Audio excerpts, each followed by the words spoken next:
Hey, what's going on everyone? Welcome back. It is Hawks21 here with another Splinterlands video. So here's the Carnage Titan gameplay that I promised. I opened it up earlier this morning, and the last few hours I've just been playing as many matches as I could and using the Carnage Titan when I could. I've been forcing it a little bit, trying to get enough interesting battles to show. But I found some interesting things. The first two I'm going to show you are fun ones. Specifically both involve Grund and Carnage Titan, which is a lot of fun. And the middle two, there's 5 battles. The middle two are more, I would say, normal strategies of how I would play Carnage Titan, not in specific rule sets. And then the last one is a really interesting battle I wanted to show you. And I think a really great use case for the Carnage Titan actually in lower mana battles as a sneak defender from that second spot, but we'll get to that one when we get to it. First, this one's a fun one. It's a really good use case actually because of the no magic.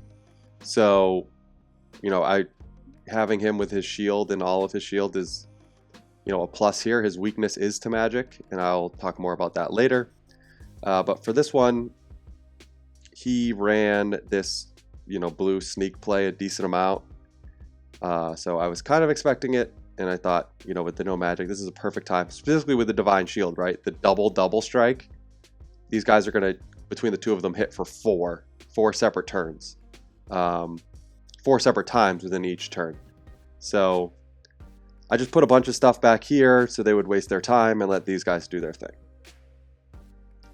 We'll just get into it. Oh, and, before, I know I'm going to get a lot of kitty complaints, like, oh, it all used kitty. Well, my only gold level Dragon Splinter is Kitty. So if I was going to play the Carnage Titan, the only thing I could do is with Kitty.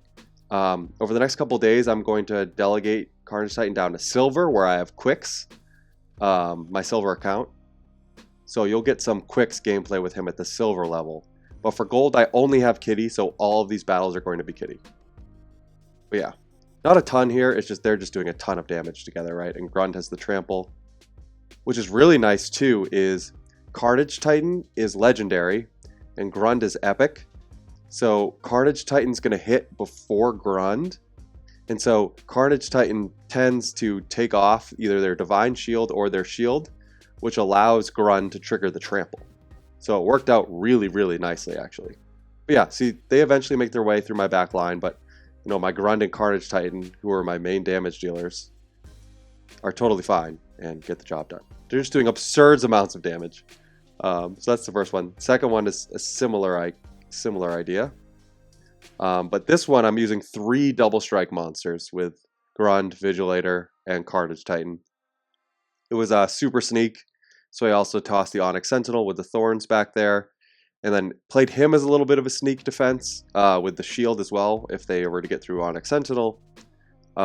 Chaos Agent for the dodge and the phase up front, so if they did do any magic, he'd have a shot. And then just brought an Amplify. That's really all I'm bringing him for, just to boost these guys up a little bit more. So yeah, you can do some really fun things with all of these double strikes. And this was obviously Kitty versus Kitty, so actually the Chaos... they're not going to miss it all because Kitty's True Strike. But yeah, you just really can't keep up with this amount of damage. And another great thing that's good about the Carnage Titan too is with the shield, you don't have to worry about thorns. It does 1 per turn, but he has 7 shield, so you'll see he takes a bunch of thorns damage, but just 1, and barely starts touching his. Doesn't even get close to getting into within his health. Sorry, I'm still sick, so I'm going to be clearing my throat and my voice doesn't sound the best. Then we get a little Carnage Titan versus Carnage Titan action.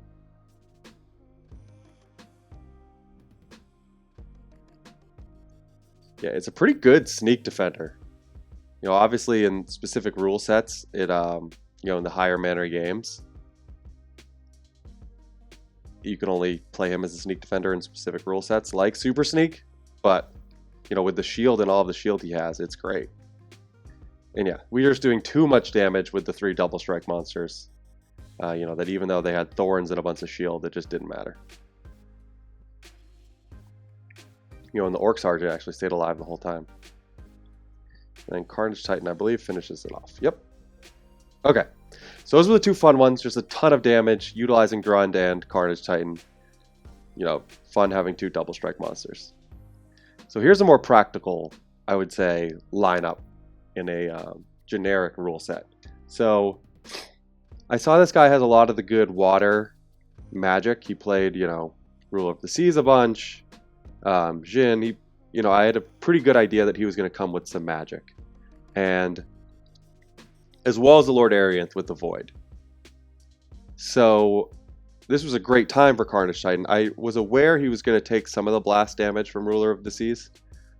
But my main thought was, I'm not going to be able to do a ton of damage with the magic monsters I want to bring. So I wanted to bring him from the cleanse and the potential last stand, as well as the sneak defense, because whenever you're going, whenever your opponent plays a lot of water, you have to be wary of sneak with the Pelacor Bandit, that old shark monster, then your Reyes with neutral. So I wanted a sneak defense. I always want to bring Dr. Blight. And then I wanted the Chaos Dragon to go around the Lord Arianth and hopefully get some of these back guys. But you know, they have 3 monsters with Void, so it's, you know, it's obviously at some point going to hit Void monsters. So I wanted to bring some melee, and the Carnage Titan was perfect for that. Again, he's going to take some Thorns damage, but it doesn't really matter with his shield and how much shield he actually has. And then all of this magic damage that's coming in, Bakjira just eats it up. And it doesn't really get to Carnage Titan outside of the Ruler of the Seas Blast. And then the Cleanse, Bakjira doesn't really have to worry about getting afflicted or poisoned, and I can keep Bakjira alive, soaking up that magic damage, so the Ruler of the Seas never has to slide to the front to take it. I actually don't remember in this one if he ends up in the front at all, but if he does, it's closer to the end of the match when we already have it in hand.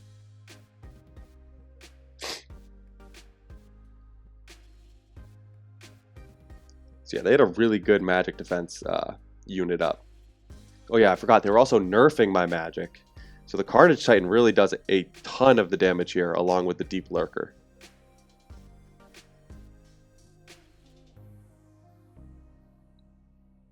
So we land that poison, which was great. I would have loved to take out the Deep Lurker there, but we didn't. So we're going to get through the Lord Arianth. You can see the Chaos Dragon's barely doing any damage to the back. You know, and then boom, Chaos Knight is just able to do his thing. The Void doesn't mean anything, so he does full damage to these frontline monsters. You know, Bakjira just eats up the magic. Carnage Titan takes a little bit of blast damage. So there, Bakjira gets poisoned, but he's going to get cleansed by the Diamond Dragon, which is great. Right there. You know, my magic damage really isn't doing much. It's all Carnage Titan and Deep Lurker. The two of them really carried me through this with the Bakjira defense.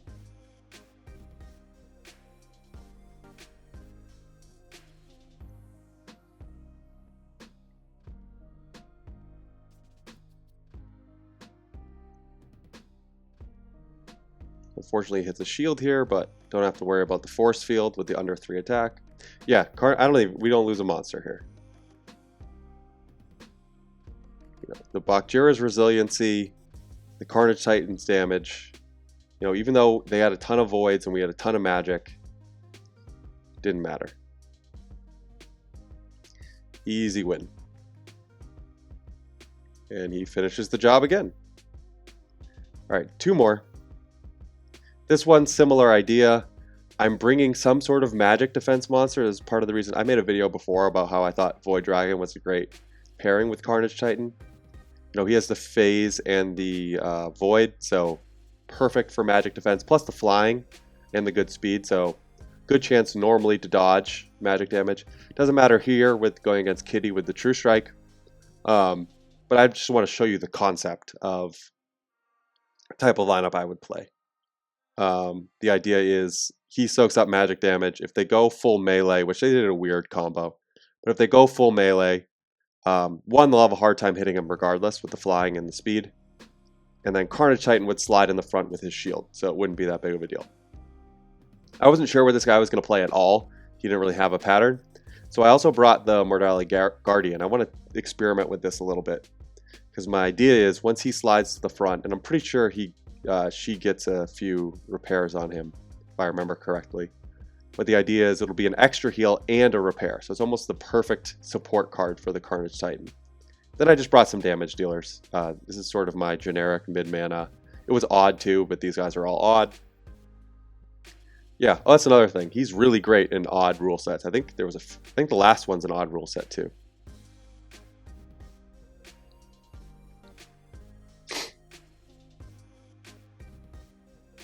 Yeah, make quick work there. And part of the reason why, and I ranked all of so it's that resurrect there, right? He resurrected the 2-gun Pete in the back, when I'm assuming he wanted to resurrect the Robo Dragon Knight at some point. That's part of the reason why I ranked resurrect so low on my tier list. It's because, you don't always resurrect what you want. But yeah, back to this. Carnage Titan slides in the front, and you see his shield in full effect here. He takes damage from the Axe Master, takes damage from the Robo Dragon Knight. And then, yeah, there we go. Got the repair. Got healed from the magic damage he already took. This is a really, really great support card to go along with the Carnage Titan. And they're slowly making their way through our back line. But Carnage Titan's just so resilient against melee. Another repair.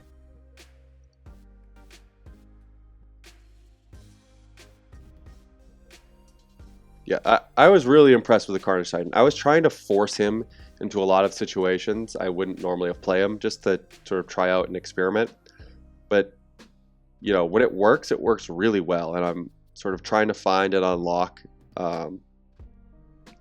good support cards. And the Mortality Guardian, I think, is one. And here was my favorite one. And this is what we'll do to finish it off. So, as you know, there's two really great sneak plays that typically happen in low mana, using both the white squad, the life squad, and the water blue squad. Here's the life squad is probably my least favorite. It's really these 3 cards, these low mana, high damage sneak cards. Sometimes you can fit the Silver Shield Knight in. This was a little too low mana to do it, and it was odds, and he's an even, which would give an amplify and additional boost. But Carnage Titan is the perfect counter for this. So it's only 19 mana. So these guys, Kitty plus Carnage Titan, takes up 18 of that mana. And then Chaos Agent is also perfect for this with the dodge, the additional speed, and then the Enrage. A lot of these guys hit for 2. 1, 2, 3. This guy obviously hits twice, but if he hits him on the first one, when he slides to the front, his speed's going to get up to 9 with the dodge. So he's super resilient. So that's going to let Carnage Titan most likely hang back here. He's going to be soaking up all of this sneak damage with all of his shield and the shield ability, and just doing huge amounts of damage to the front. So you can see here, he is both a defensive and offensive card in the right context, which this battle in particular sort of opened my eyes to some of the stuff you can do with him as a sneak counter in low to mid mana matches. So if I had more mana here, what I could do is I could put a huge, and I was expecting a sneak play, I could put another huge damage dealer in the front, right? I didn't have enough, so I went with, speed and resiliency. But if I had more mana, I could do a ton. I could either put maybe an amplify, some sort of amplify up here, to make him even more deadly. I could just put another huge damage dealer while he is sort of doing a ton of damage and protecting from the sneak play with his shield ability. So this was sort of, squeezing him into a low mana game like this, I think opened my eyes. He's going to take a ton of hits here because I have no one else doing damage, but they just can't get through all of his shield. There's a miss up front, and slowly we're going to whittle away at their front line. And eventually he gets enraged too. It just makes him even crazier. Here we go. Yeah, gets enraged. So now he's doing 5. So he's just going to wipe them away. All the while, they can barely do any damage. I don't think the Chaos Agent has been hit yet. So yeah, basically every turn he killed one of their monsters. And he took a ton of hits, right? Like they got him down to 5, but it just wasn't enough. Because he's so resilient. So yeah, great sneak defense. You can run some really fun double strike with Grand lineups. You know, in more normal matchups where I'm not necessarily expecting sneak or it's higher mana, I'm going to want to put a sort of magic defense monster up front. I showed you with the Bakjira and the Void Dragon. That's kind of how I've utilized him thus far. You know, as I keep going, I'll try to post more and more content. You know, at some point I'm going to delegate him down to silver. I think I have to wait a little bit. I think they changed that where there's now a cooldown period for delegation. But I will delegate him down to silver, and I'll do some matches with Quick, so it's not just Kitty. And then also, you know, at silver he doesn't have the shield ability, so it'll be a little bit different. And we can test how viable he is there. But yeah, that's it for today. I really appreciate you guys being here. If you enjoyed the content or learned anything new, it'd be awesome if you could like and subscribe. I will talk to you soon and hope you have a great day.